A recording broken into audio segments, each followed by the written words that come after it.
Imagine this. It's just after 2 a.m. on a warm June night in 1974. You've had a few drinks at the local tavern. You step into the parking lot, maybe looking for a ride or just some fresh air. A clean-cut guy approaches you. His arm is in a sling. He seems harmless, polite, even a little awkward as he asks for help. You feel safe enough to talk. That conversation was the last time anyone saw Brenda Carol Ball alive. This is the full story of Ted Bundy's fifth known murder. Brenda Carol Ball was born on November 8, 1951, in Washington State. At 22 years old in the spring of 1974, she stood about 5'3", with lively brown eyes and a personality that fit right in with the social scene of the time. Like many young adults, she enjoyed going out, spending time at local spots, and living life on her own terms. She had been known to stay away from home for stretches at a time, which would later complicate the initial response when she vanished. But on that late May, turning into early June night, Brenda headed to the Flame Tavern in Burien, a working-class suburb just south of Seattle near the airport. By the spring of 1974, the Pacific Northwest was already on edge. Young women were disappearing at an alarming rate.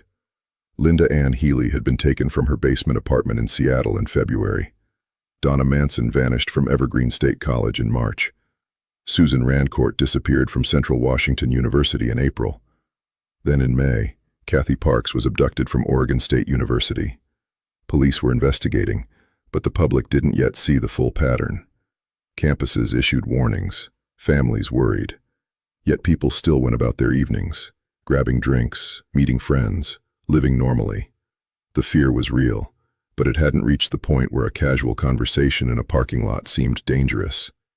Now let's go back to that specific night, May 31st into June 1st, 1974. Brenda was at the Flame Tavern.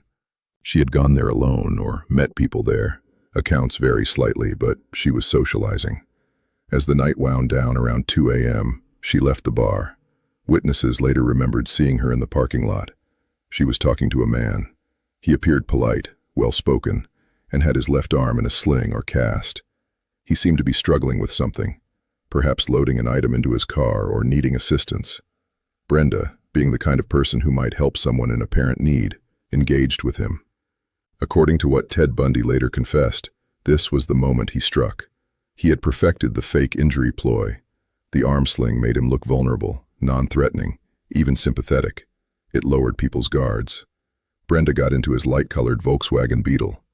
Once inside, the friendly facade vanished. Bundy overpowered her. The trap had closed. What happened during the next hours is pieced together from Bundy's own words in his confessions, given in the days before his execution in 1989. Speaking often in the third person to distance himself, he described picking up a young woman who had been at a bar, looking for a ride or heading to another party. In one account, he said they drove back toward his rooming house in Seattle. He claimed they talked, drank more, and even had what he described as a somewhat consensual encounter. But then, while she slept, he said he strangled her. However, the physical evidence tells a more violent story. When her remains were eventually found, her skull showed significant blunt force trauma, a large fracture and damage, suggesting she had been struck in the head, possibly with a crowbar or similar object that Bundy was known to carry. The medical findings don't align perfectly with a simple strangulation during sleep. The reality was likely far more sudden and brutal. After gaining control in the car, Bundy drove her to a secluded location. He raped her, he bludgeoned her, and then he transported her body to Taylor Mountain, east of Issaquah, Washington, a heavily wooded, rugged area he used repeatedly as his private disposal site. Picture that drive. Late at night, the Beetle heading east from the Seattle area toward the mountains. Brenda, overpowered and terrified in the passenger seat or back seat, the miles ticking by as her fate was sealed. Bundy knew the back roads. He knew the isolated spots. Taylor Mountain was familiar territory to him from hiking. There, in the thick underbrush far from any trail, he left her body. He drove away, returning to his everyday life as if nothing had happened. Back in Burien, when Brenda didn't return home or contact family, concern grew. But because she had a history of being away for days at a time, the missing person report didn't trigger the same immediate, large-scale response as some of the college student cases. Days turned into weeks. Her family and friends searched, hoped, and feared the worst. The community around the Flame Tavern whispered about the strange disappearance so close to home. Then, in early March 1975, almost 10 months later, the horror came to light. Forestry students and search teams working on Taylor Mountain made a series of gruesome discoveries. Scattered skulls and bones were found in a remote clearing. Investigators recovered multiple sets of remains. Dental records confirmed the identities. Among them was Brenda Carol Ball. Her skull and mandible were identified.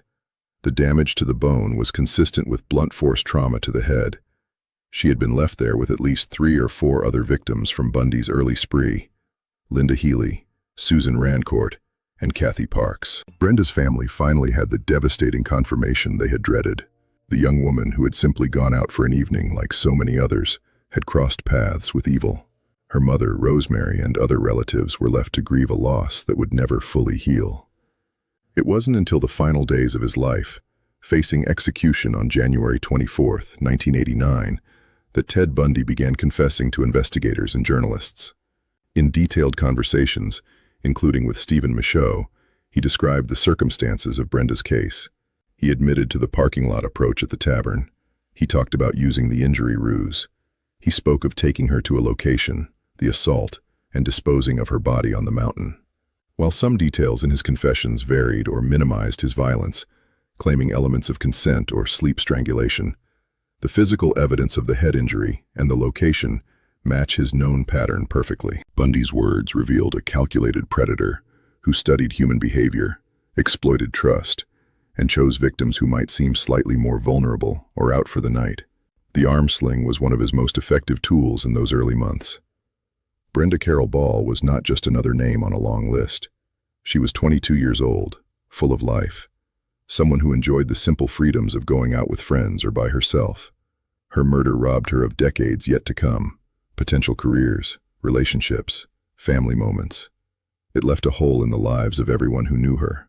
In the broader context of 1974, her case was one of the links that eventually helped authorities connect the disappearances, though it took Bundy's arrest years later and his eventual confessions to bring full clarity. Stories like Brenda's force us to confront dark realities. Evil can look ordinary. It can wear a sling and a smile.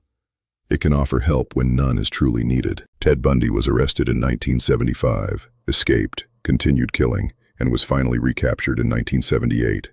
He was convicted of multiple murders and executed in Florida's electric chair in 1989, but the pain he caused remains. Today we remember Brenda. We say her name. We tell her story with respect and facts so that her memory isn't reduced to a statistic. These tragedies teach us to stay vigilant, to trust our instincts when something feels off, and to look out for one another in a world where monsters sometimes blend in. Thank you for joining me in this deep dive into one specific chapter of true crime history. If these focused, factual victim stories resonate with you, please give the video a like, subscribe to the channel, and turn on notifications so you never miss an episode. Drop a comment below. What part of this case stood out to you the most, or which other murder should we cover next? Share this with fellow true crime enthusiasts who value respectful storytelling. Until the next file, stay aware, stay safe, and remember the names of those taken too soon.